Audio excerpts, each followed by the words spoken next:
Welcome back to a reading of Hannah's Hope, and we're going to be doing chapter 1 today. Hope you enjoy. Chapter 1, Family Ties. There was a certain man from Rathamim, a Zophite from the hill country of Ephraim, whose name was Elkanah, son of Jeroham, the son of Elihu, the son of Tohu, and the son of Zuph, an Ephraimite. 1 Samuel chapter 1 verse 1. So God created man in his own image. In the image of God he created him. Male and female he created them. God saw all that he had made, and it was very good. Genesis 1 verse 27 and 31. Hannah had been nervous to meet her betrothed, unsure of this man with whom she was to share her life. But her family had chosen well. To Hannah's delight, Elkanah proved to be a godly man whom she was quickly learning to love. A gentle blush crept over her face as she thought of the words of blessing confidently shouted by merrymakers on their recent wedding day. May your descendants be like the sands of the seashore and the stars in the sky. May you be fruitful like Rachel and Leah, who together built up the house of Israel. Hannah dreamingly pictured herself holding Elkanah's son in her arms by the following year, and if not yet in her arms, then surely within her womb. But that first year passed, then another, then yet another. Discouragement, grief, and fear silently stole away innocent hope. To avoid looks of pity, she lowered her eyes each time she entered the marketplace. But the whispers still reached her ears as she passed. In place of the glow of new love, Hannah's cheeks now burned with shame at her seemingly inability to carry on her husband's name. When are you two going to start a family? The innocent-sounding question seemed to cut a little deeper into my breaking heart each time it was asked. I knew this woman was simply trying to be sociable, yet rather than curiosity about when we might want to have kids, all I heard was condemnation that our marriage was not measuring up to her definition of family. I wanted to answer that we started our family the day we took our wedding vows, becoming one in God's sight. I wanted to tell her of our months and years of wanting and waiting. Why must our union be validated by the addition of children before we could be counted as a family? When God created Adam and Eve, he called this family of two very good, long before they became parents. So why couldn't I feel complete when facing these social settings? I longed to tell her of our daughter, the one who had taken us 2 years to even conceive. Had Noel lived, I would have been several years a veteran of that cherished role of motherhood by now.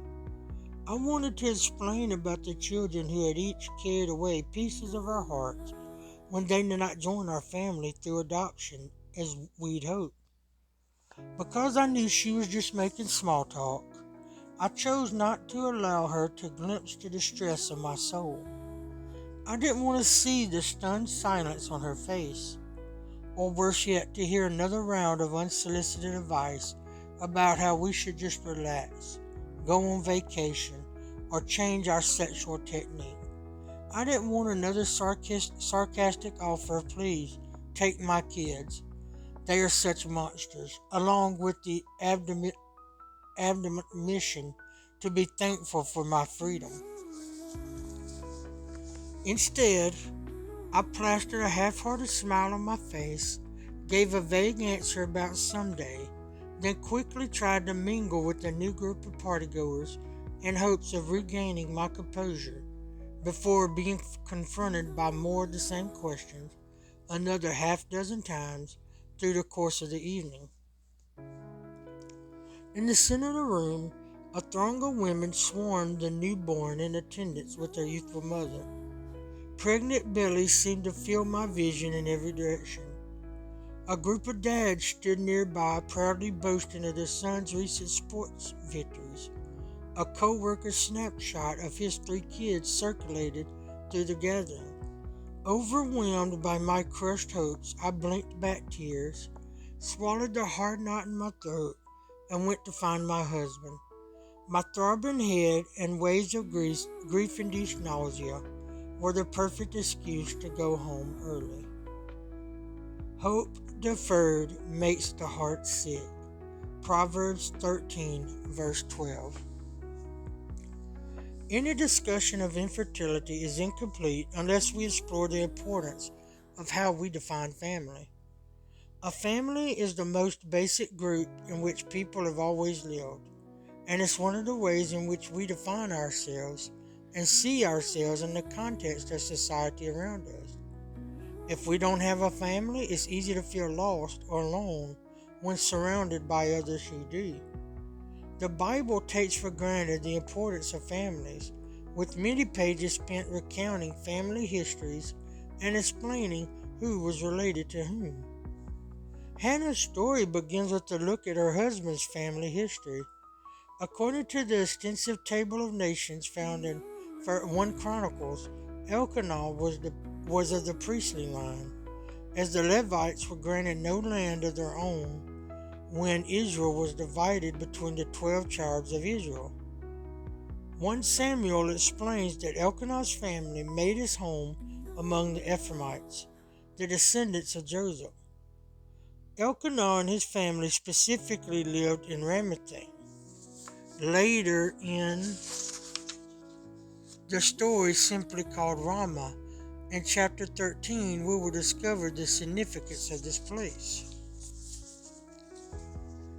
If we climb through the branches of Hannah's family tree, we learn that the Jewish nation had a tentative start.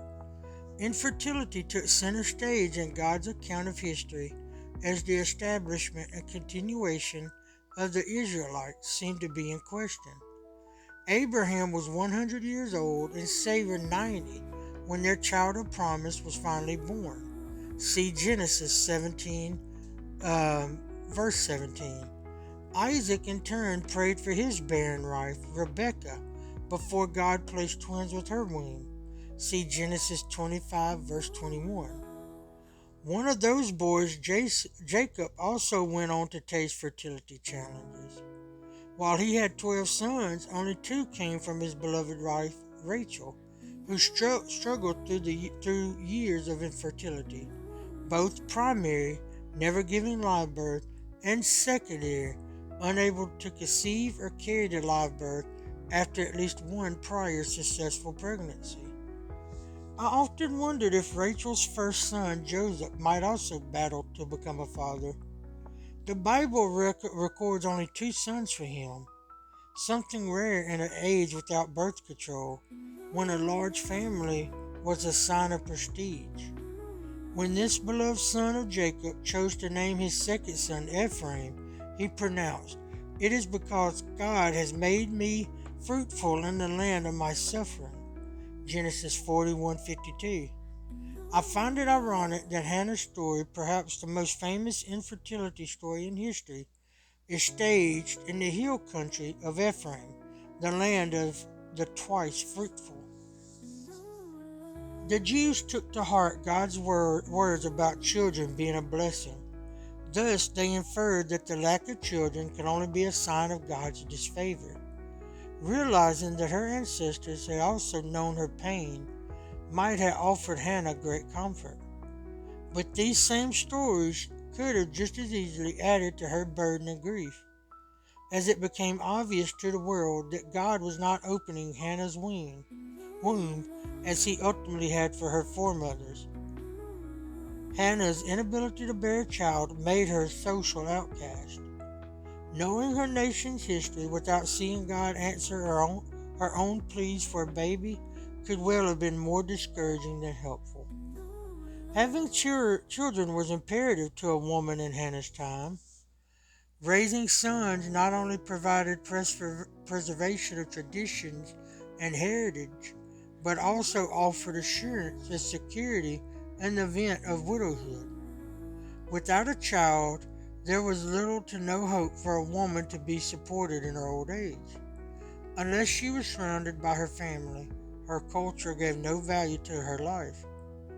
Living in an industrialized nation where life insurance, social security, education, and job opportunities are all available to women, I cannot begin to grasp the urgency Hannah must have felt over her inability to produce heirs. What I can relate to are many of Hannah's dreams: the desire to feel a tiny hand hold her own, the knowledge that the love expressed through her touch might bring more healing to a fevered body or a broken heart than any herb she might give, the longing to hear "Mommy, I love you" whispered in her ears, with that same voice shouting out praise songs to the Lord, delightfully off key, bringing just as much joy to her heart. The desire to be the one person who could make things all better for her children when the world was painful or unfair. She yearned for the taste of sweet, slobbery kisses planted on her lips in childish abandon. She longed for a family to call her own. In those days, motherhood was an assumption and an expectation rather than something to be chosen. But dreams of bearing children likely engulfed Hannah just the same. Like any good Jewish girl, she had been raised to anticipate motherhood her entire life. When she had played with the neighborhood kids, she probably fought to have the part of mom as often as she could. To raise children was her occupation of choice, with no backup plan arranged. When grown-up reality didn't measure up, her definition of family, her very understanding of life itself, was shaken to the core. In her book, The Ache for a Child, Deborah Bridwell explains the devastation this way. God had a desire to create new life, and he wanted to create it in his own image. If he, being perfect and complete, had this desire to create, how could it be selfish or wrong? How could it be selfish or wrong? And because he created us in his image with many of his attributes, it should come as no surprise that we share his desire to create. If we yearn to take part in the miracle of creating a new life in our image with attributes like our own, and want the intimacy of nurturing our child to maturity, that is only natural. This yearning is God-given and a part of how we are created. It's no wonder that we could feel jarred and confused when we are unable to fulfill it. Seeking God's heart through infertility. One of God's first instructions to the human race was to be fruitful and multiply. Scripture speaks highly of the role of parenthood. If children are a mark of God's blessings, what does infertility mean?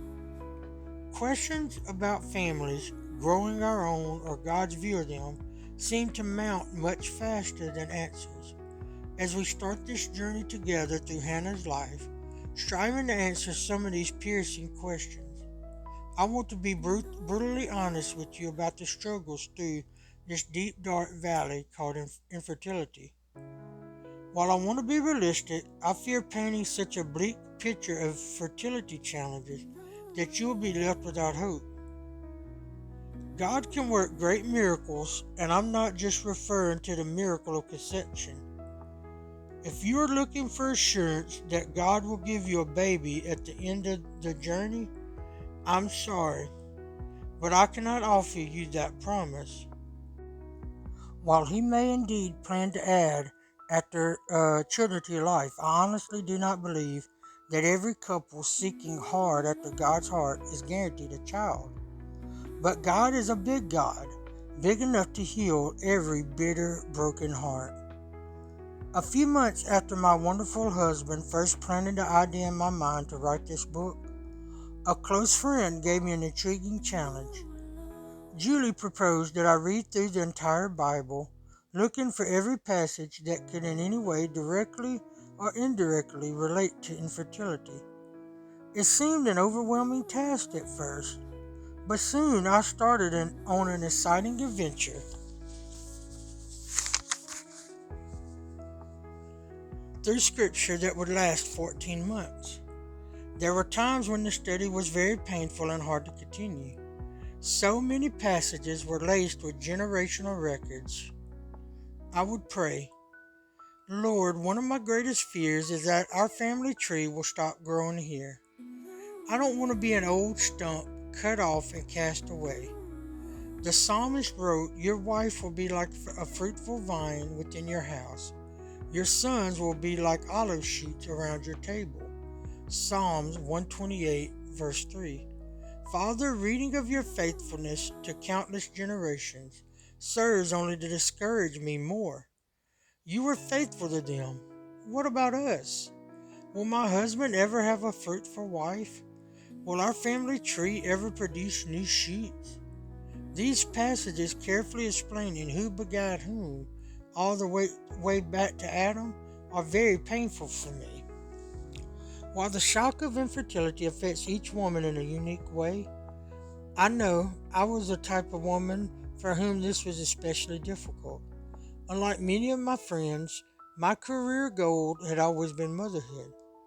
My earliest memories all include playing mommy to my family of dolls, changing their diapers, serving them at tea parties, pushing them in strollers, dreaming of a day when I would have real babies to fill my arms.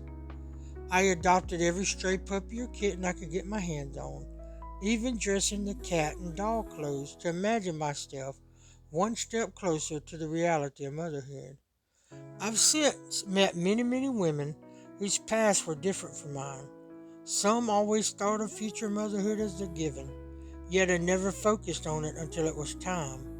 Others had not particularly wanted children until they were surprised by this desire at age 30, 35, or even 40. But we all shared the assumption that the ability to bear children was within us, within our grasp if we chose it. We all came to a point in our lives at which our definition of family included children. Like Hannah, when our realities did not align with that expectation, we were all at a loss to know how to cope. Imagine Hannah's growing grief as she began to realize that those evenings of passion shared with her sweetheart were not producing within her womb the expected results. As her childhood playmates went on to produce children of their own, Hannah continued to keep house for only two. Then the children she herself had cared for as a girl, helping out the neighborhood moms to get her baby fixes as often as possible, started growing up and having their own babies as well. And somewhere in the midst of this isolation and grief, her beloved Elkanah, perhaps desperate to carry on his family name, brought home a second wife. This was definitely not the definition of family Hannah had bargained for. But I cry to you for help, O Lord. In the morning my prayer comes before you. Why, O Lord, do you reject me and hide your face from me? Psalms 88, verses 13 and 14. For further thought, how do you define family? Does your current family circumstance meet your definition? Does your definition agree with God's definition? I can remember having terrible nightmares, waking up sobbing, dreaming that my husband had died and left me childless. These dreams demonstrated my fears and isolation of feeling that our family was far from complete. List your fears about your family as it currently is designed. Then ask the Lord to help you trust Him with your worries. Heart Treasures. The Heart Treasures section of this book offers God's authoritative word on aspects of each topic. Use these passages for on your own or group study, allowing you to dig deeper into God's heart on the matter. Okay, first it says Genesis 1 and 2, Genesis 15, verses 1 through 18. Okay, and Genesis 15:1 and Genesis 18:15, not bad. Genesis 21, verses 1 through 7, and Genesis 25, verses 19 through 21. Burden bearers. Some men came bringing to him a paralytic, carried by four of them. Since they could not get him to Jesus because of the crowd, they made an opening in the roof above Jesus, and digging through it, lowered the mat the paralyzed man was laying on. Mark 2, verses 3 to 4. These friends were very literally demonstrated what it means to carry each other's burdens. And in this way you will fulfill the law of Christ. Galatians 6, verse 2. They met their loved one in his place of need, went out of their way to offer both practical aid for physical needs and emotional support to help him seek God through his accompanying spiritual crisis. While the body of each chapter in this book is primarily addressed to those personally in the midst of fertility challenges, the burden bearers section at the end of each chapter are created specifically for friends, family, church leaders, co-workers, and all near and dear to families facing such heartache. You are encouraged to fully read every chapter to gain understanding and then explore these special concluding portions for helpful insights. While only some ideas may be applicable to your situation, the feelings expressed here are not uncommon to this journey, and thus are written from a first-person perspective, as if told to you directly by your loved one. You may even notice a few places where your loved one has added her own notes or highlighted issue where she feels acutely vulnerable. No two people or circumstances are identical, so please use these suggestions as a springboard for thought and discussion rather than a strict guideline. And now for the first burden bearer. When you are meeting someone new, don't start your conversation with "So, do you have any kids?" While innocent enough, such questions can make me feel like a deer caught in your headlights. Instead, try something open-ended, such as, "Tell me a little about yourself." Anyone in a less than ideal life circumstance, unfulfilled desires for a spouse, unemployed, and so on, will appreciate such an approach. And we're going to call that there. Next time we'll do chapter 2, which is titled Envy, Jealousy, and Rivalry. I just want to say thank those that are reading this, and may God bless you, each and every one of you.